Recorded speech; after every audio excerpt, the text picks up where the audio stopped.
This is me Krishna and अब बात करेंगे कि जो models of development instructional design है तो उसमें पहले हम बात करेंगे कि जो एडीआई का मॉडल है उसके बारे में। तो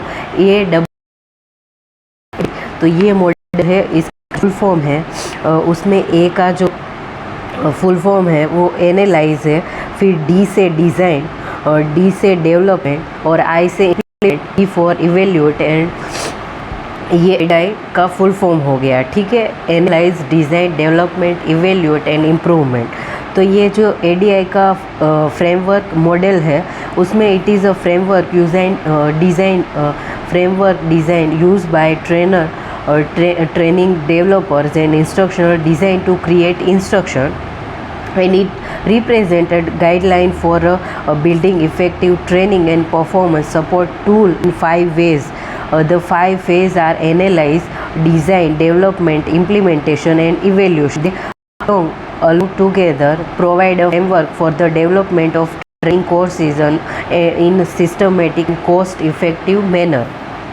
ठीक है, तो इसमें हम क्या एनालाइज करेंगे? तो it establish the instructional goal, observe and targeted outcome. It also makes sure that there is no duplication of the knowledge and repetition by identify the existing knowledge and skill to targeted audience. तो इसको हम analyse करेंगे। फिर design, the phase on learning objective contains and framework of the structure. तो इसमें delivery method आएगी, contents, elements, assessment types and tool, duration, exercise and activities, media and visuals.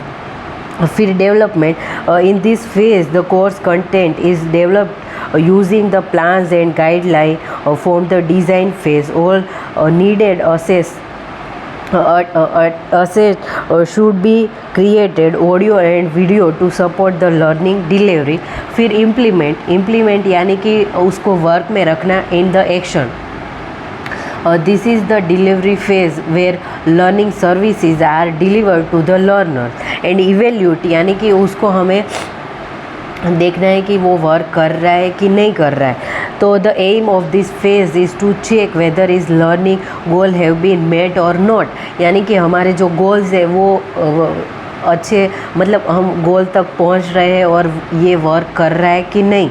And it establish the required the modification and to increase the efficiency and success rate of the learning program. तो ये AD के बारे में हो गया, analyse, design, development, evaluate and implement. अब assure के बारे में बात करते हैं। तो अश्योर का फुल फॉर्म ये रहेगा कि A for analyse learner, S for state objectives, S select method, media and material, U for utilize media and material, R required learners participate and E for evaluate and revise. तो ये जो assure model है वो develop किया है Robert Heinich, Michael Molenda and James Russell ने। तो ये हमें याद रखना है कि ये इन्होंने डेवलपमेंट किया है। ठीक है, तो this model is instructional design focuses on planning and conducting lesson that aims to integrated media and technology while focusing on learners' need, and thus it is a systematic approach of developing lesson plans that help teacher to organize instructional procedure and do an authentic assessment for students learning. यानी कि ये teachers के लिए lesson plan रहेगा और इसकी वजह से जो स्टूडेंट है वो अपने गोल तक प्राप्त कर पाएंगे और जो टीचर है उन्हें पे पता चलेगा कि ऐसे सिस्टमेटिक वर्क करेंगे तो स्टूडेंट तक ये टॉपिक और जो इंस्ट्रक्शन हमें पहुंचानी है वो ईजी वे में पहुंच पाएगी। ठीक है, तो analyse learners to identify the learners so that you may select best medium to meet the objective और state objective. The next step is to state objective specifically as a possible and it include conditions and degree of accepted performance.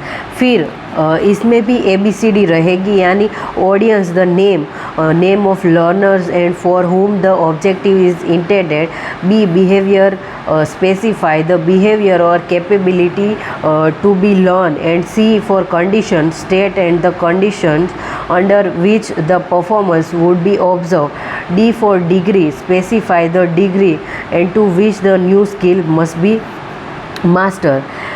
फिर इसमें select method, media and material, तो इसमें हमें choose करना है कि हमारा जो मीडिया अप्रोप्रिएट क्या रहेगा उसके बारे में.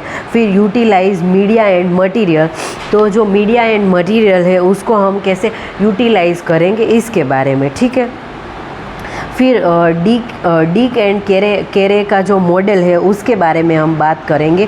तो this model is based on educational model of breaking instructional into smaller components, यानी कि जो बड़ी बातें हैं और कुछ भी जो बड़ा टॉपिक है उसको हम स्मॉल कंपोनेंट्स में कैसे रखेंगे उसके बारे में ये मॉडल है. और ये डिक एंड केरी ने दिया है, इसलिए इसका नाम डिक एंड केरी मॉडल है. ठीक है. तो इसमें ये specifically the instructional is targeted on skill and knowledge to be taught in appropriate condition for learning this outcomes. तो इसमें डिज़ाइन, एनालाइज, फिर development, formative assessment, revision and summative evaluation, ये सारी चीज़ें रहेगी. और इसमें हम क्या करेंगे कि ये जो फेज़ है उसको हम डिवाइड करेंगे. और इसमें ये रहेगा कि जो फर्स्ट 2 फेज़ है जिसमें हम डिज़ाइन एंड एनालाइज करेंगे, जिसमें identify instructional goal and conduct instructional analyse learners and context. फिर नेक्स्ट फेज़ है जिसमें डेवलपमेंट आएगा, जिसमें write performance objective, development assessment and instrument. फिर develop instructional strategy and develop and select the instructional material. फिर final जो phase है उसमें formative assessment, revision and summative evaluation रहेगा, जिसमें design and conduct, formative evaluation of instruction रहेगा, revise instruction, design and conduct the summative evaluation रहेगा. ठीक है. तो इसके बारे में डिक और केरे का जो मॉडल है ये इसके थ्रू बात करता है कि इसमें 3 फेज़ रहेंगे. और इसमें भी हमें याद रखना है कि इसमें कौन से जो स्टेप्स है वो हम याद रखेंगे. तो पहला जो फेज़ है, पहले जो 2 फेज़ है उसमें डिज़ाइन एंड एनालाइज रहेगा. फिर नेक्स्ट फेज़ है उसमें डेवलपमेंट, और जो फाइनल फेज़ है उसमें formative assessment and revision and summative evaluation रहेगा. तो ये सारे फेज़ थे.